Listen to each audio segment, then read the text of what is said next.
Hey everyone, Rarity Dash here, and it's time for another reaction request. If you have a video that you would like me to react to, check the description below. There's a link that'll take you to a Google document full of all the relevant information. So today I'm looking at a video titled Goro Akechi, an Analysis by SnicketySlice. And yeah, we're talking Persona 5, which is cool. I mean, it's definitely one of my favorite games. And Akechi is an odd character, a character I don't really enjoy, to be honest. Although I do say that they did improve him for Royal. I didn't like him at all when I played the base version, but in Royal, I think they definitely improved the Confidant, even though it meant having to elect to spend time with him, which is something I typically would rather not do when playing that game. But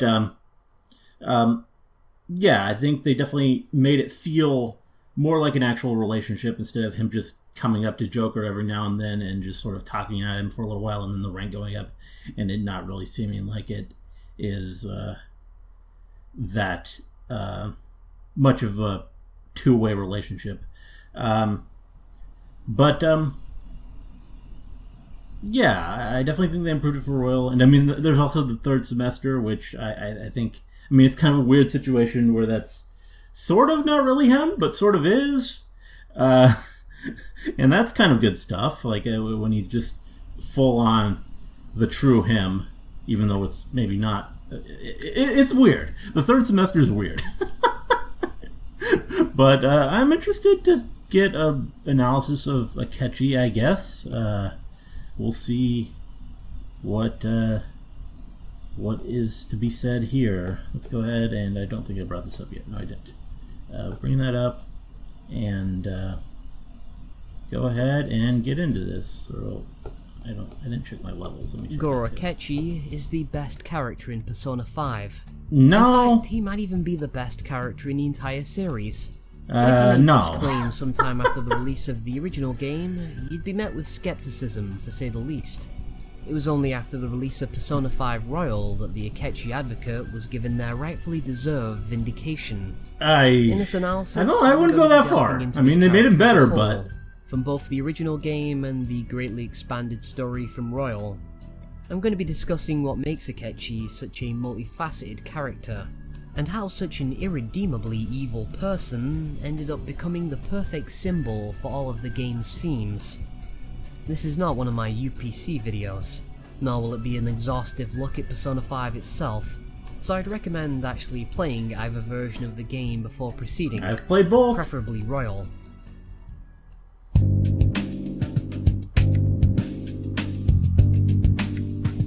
もし仮に本当にそんな怪盗がいるんだとしたら、僕は法で裁かれるべきだと思います。 Akechi is initially introduced as a character meant to contrast the protagonist, Joker. He's a light to his darkness, a valiant hero of justice who works on the side of the law, as opposed to a vigilante who seeks justice from the shadows. This is best exemplified by the design of his initial persona, which is, ironically enough, Robin Hood, a figure that fits into the outlaw/rebel motif present in everyone else's personas. It resembles a superhero that stands proudly in the light as a defender of justice. Unlike the Phantom Thieves, it's not enough to be a hero, he must also be perceived as one by those around him. This is in reference to how Akechi is always in the public eye as a celebrity. He's lauded as the second coming of the Detective Prince after Naoto Shirogane from Persona 4. Not even close. But much of this ends up being smoke and mirrors.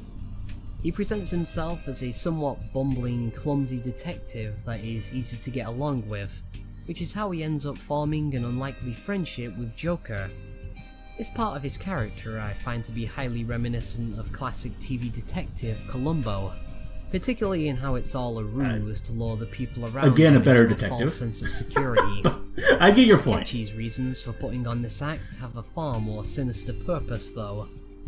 Around 2/3 of the way into the original game, Akechi forces the party to make a difficult decision: be arrested for their phantom thievery, or assist him on one last job to change the heart of Sai Nijima. We already know from the opening of the game that this job does not go as planned. Someone in the party is a traitor and has sold us out to the police. Gee, I wonder who that could be. Galaxy Brain to realise that this was probably the guy who spent most of his screen time denouncing the group, but this was never meant to be the twist. The actual twist is Akechi's reasons for doing so, which reveal him to be anything but a paragon of justice. He's actually the personal I think the actual twist was that we were onto him. Like, I think that's the crazy thing. Black mask that framed the Phantom Thief just completely saw through him. Kumara, and the one responsible for all the mental shutdowns of key political figures. Furthermore, he's the one who will end up murdering the protagonist should he fail to regain his memories during the interrogation.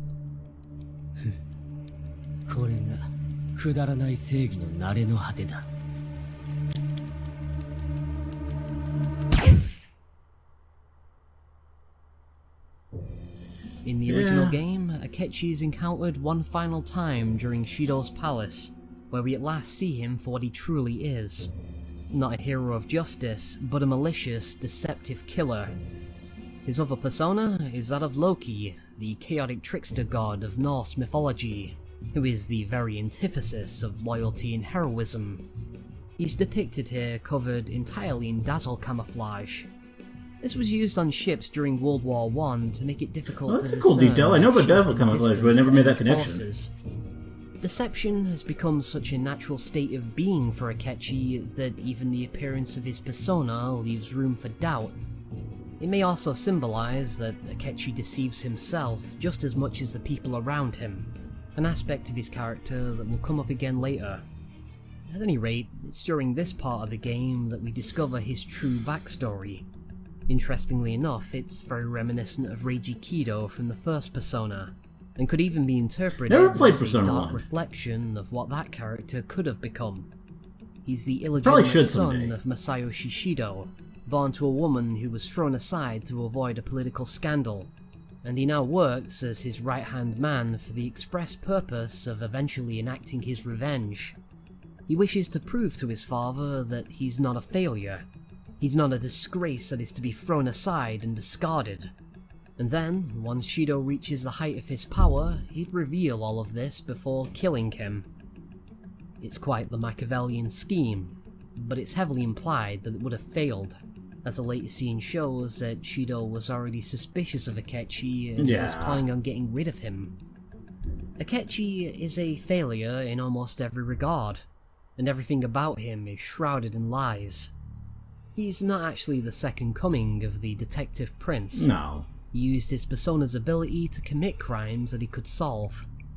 While he does have a knack for deductive reasoning, he's no genius, as evidenced by the trivial way in which he's caught. Yeah. A comment about pancakes spoken by Morgana, who we should not be able to understand at this point in the story. This line I mean, to his credit, the fandom, but it reveals he didn't know the voices of these people yet. He didn't know that was Morgana. Trying to come across if he was just cheering them. The Phantom Thieves. The mask slips for just a moment, just long enough for us to catch sight of that deceitful trickster underneath. We've made some minor augmentations. At the core of his motivation is the desire to disprove his worthlessness.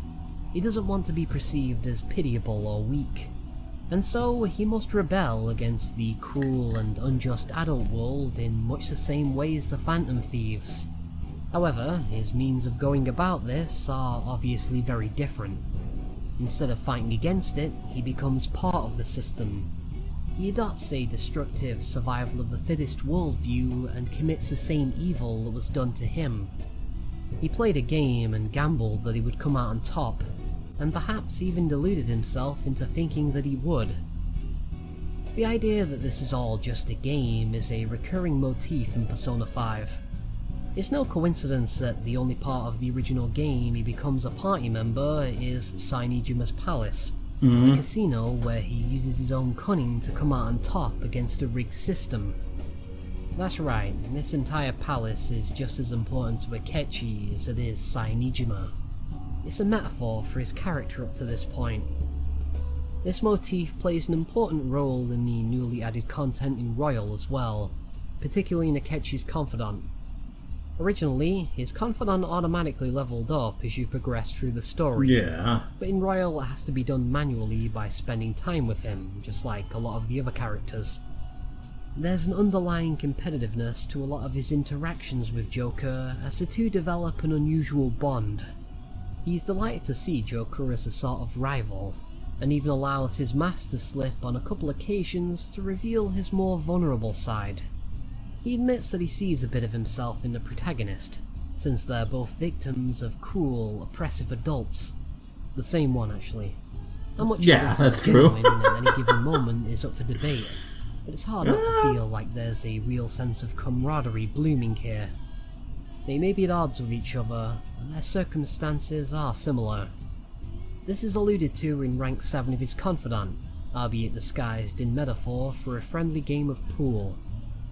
They can strike the balls to the best of their ability, but ultimately they're at the mercy of things beyond their control. Akechi has decided to play this game regardless, as we've already seen, but he questions the confidant was pretty well is written, willing to I gotta make the say. same commitment. Will he put his life on the line and walk the same path? Will he put himself at the mercy of fate? Is he his equal? Of course, the answer to all of these questions is yes. Joker does have what it takes to become his equal, and this becomes all too obvious when he wins their game of pool. Akechi wasn't using his dominant hand here, so they aren't on the same level yet, but he recognises that he has the potential to get there, and decides that he will not be bested by him until they are. It's an important moment in their friendship that should make Akechi proud. He should be happy that his friend has managed to impress him thus far. But he isn't. His true arrogance won't allow him to be the gracious winner he's been pretending to be this time, and his ego will not be satisfied until he's proven beyond a shadow of a doubt that he is the better man. After all, he is the famous detective prince Goro Akechi. Who is he to be half as talented? His obsession with being dominant extends to every facet of his character, and this includes possibly the only genuine bond he's ever had. 正直に言うけど、僕は君が嫌い Yeah, だ。 this was a great moment. This moment truly captures the nastiness hiding at the core of Akechi. He's not looking for a friend to best. The existence of such a person is nothing but a nuisance to him. Or perhaps this is yet another deception at the heart of Goro Akechi, the ambiguity of which is what makes their dynamic so engaging. There is another meaning behind that game of billiards we discussed earlier, one that isn't immediately apparent. They think of themselves as the willing players in the game, but it would be more accurate to say they're the balls. Their destiny has been decided for them by forces beyond their control, and they're prisoners acting out their roles under the illusion of free will. This becomes all too clear when we discover the truth behind the false god Yaldabaoth, who set up a game with Igor to see if humanity truly has what it takes to resist their distorted desires. On one side we have the chaotic free will of humanity.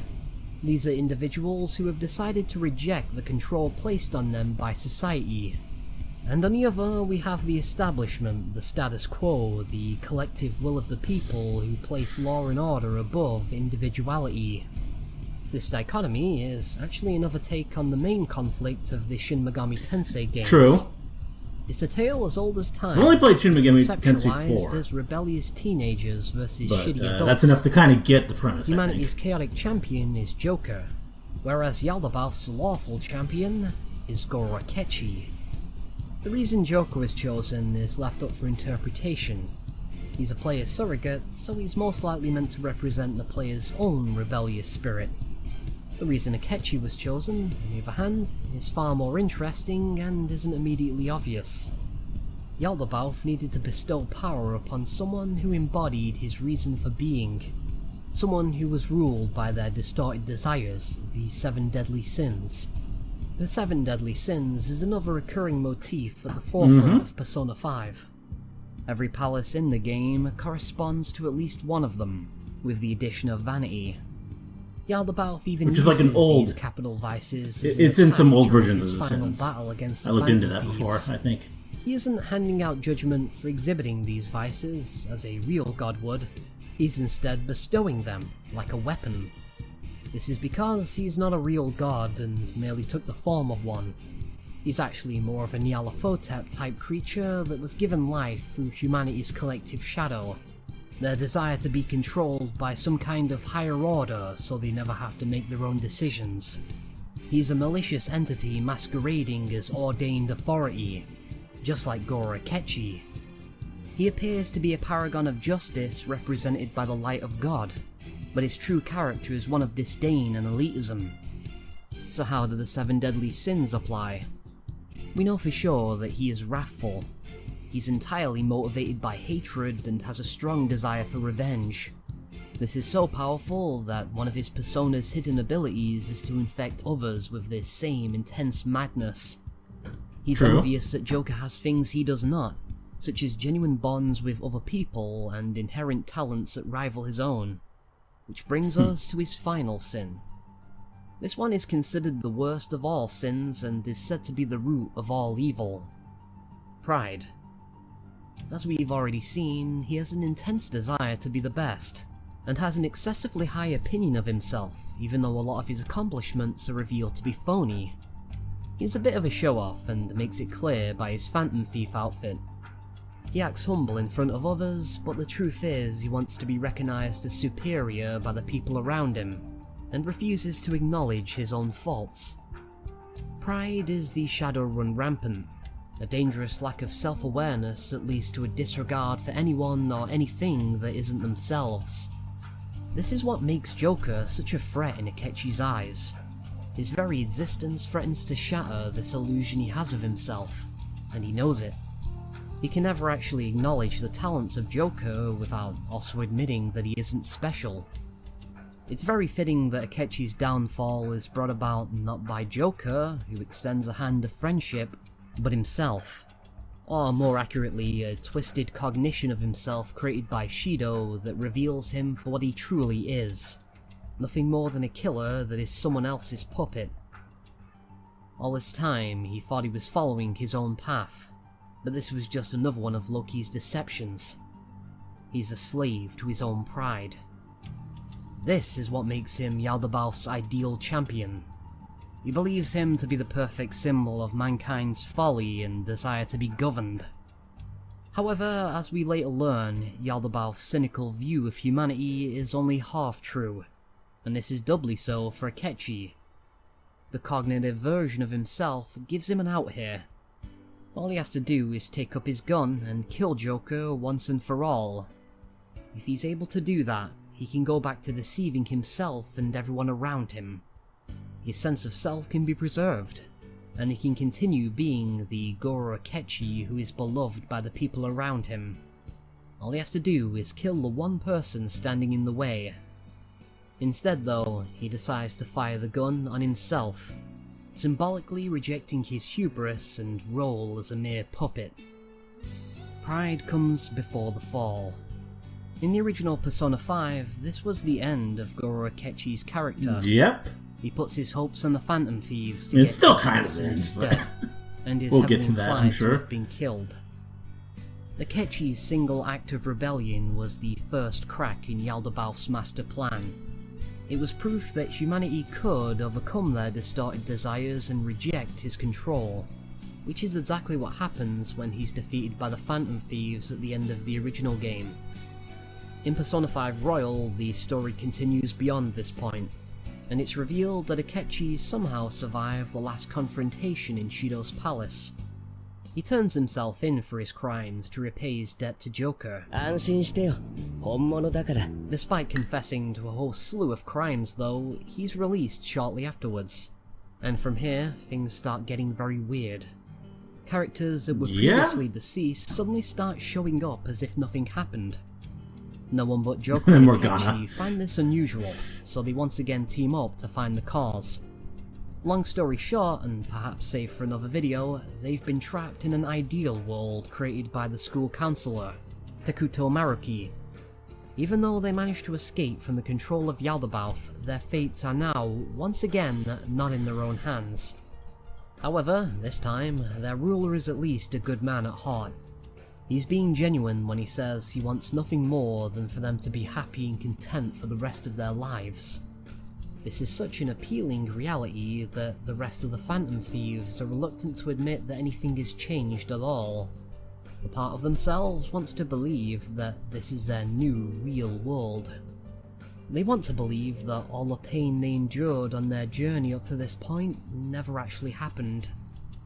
But to Goro Akechi, this was never even a question. After all, he decided to reject his status as a puppet back at Shido's palace, and it was his downfall that made him realise that, the very thing that Maruki wishes to erase. Never again will he live under the thumb of an oppressive ruler, not even one who claims to have his best interests in mind. Instead, he chooses to live by his own justice. Justice is the 8th tarot card of the Major Arcana, and it's the one that is most closely associated with Akechi. Well, yeah, this is the Arcana to which his confidant is assigned. Typically, it refers to fairness and truth in the system of rules that govern a country or community.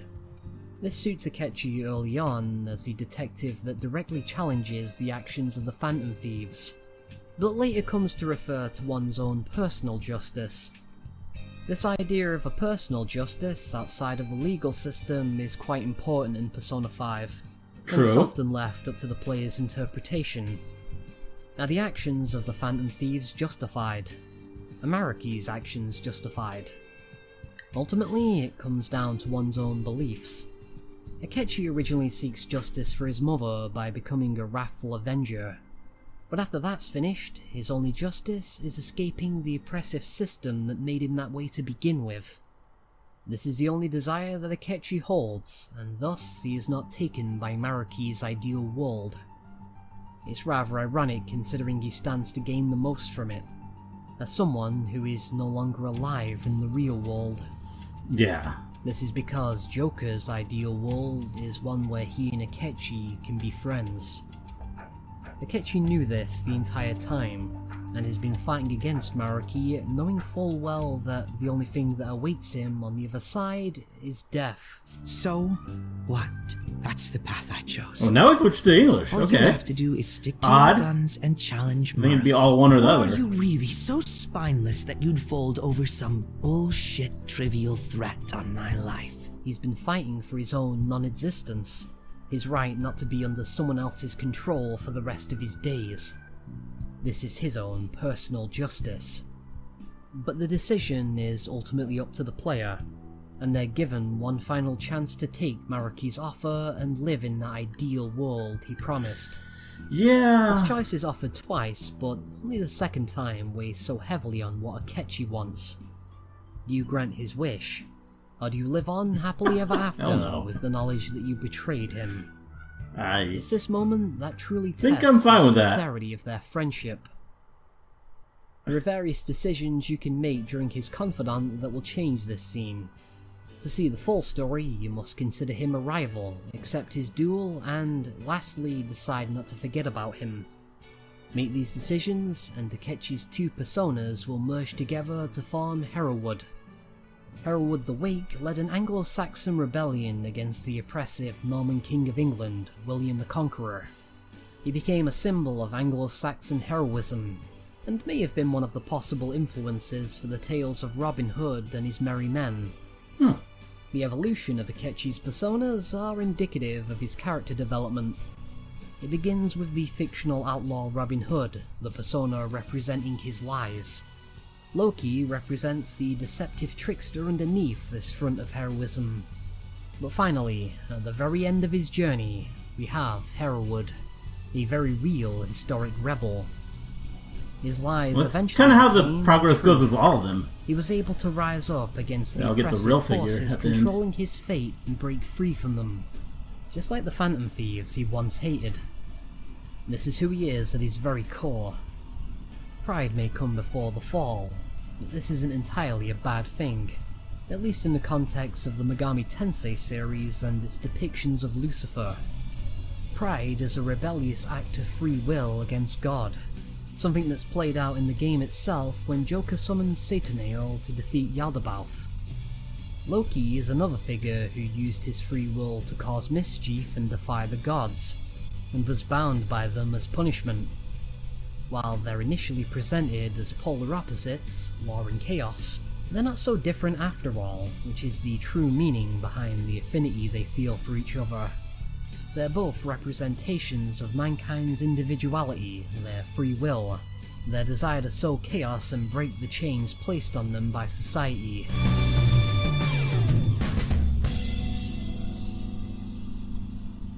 It? Just about. The ending leaves Akechi's fate up to interpretation. The party defeat Maraki and restore their world. There's that end scene, but I don't understand how... One by one, the protagonist says he couldn't really have survived, to each could of he? the people who helped him on his long journey. The final shot seems to show us that Akechi is somehow alive. This can be taken literally or maybe just symbolic. In either case, one simple truth remains the same. He is finally free. Justice comes in many forms, and the right to govern one's own existence was Goro Akechi's.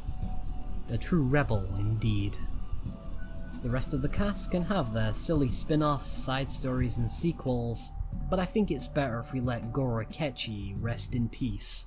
What's a life worth in a reality that was cooked up just to satisfy someone else? I say none. Okay. Well, yeah, that was well done, and I mean, I don't disagree that Akechi's interesting. That he's the best character in the series still seems like a stretch, when it's, in my opinion, very hard to like him. Like, I mean, it's not just because he's the villain, for the most part, especially in the original, but, because there are villains that I do like, but he's just a little bit too petulant, too just, like, I don't know, too smug. There's just this air about him that just makes him inherently unlikable.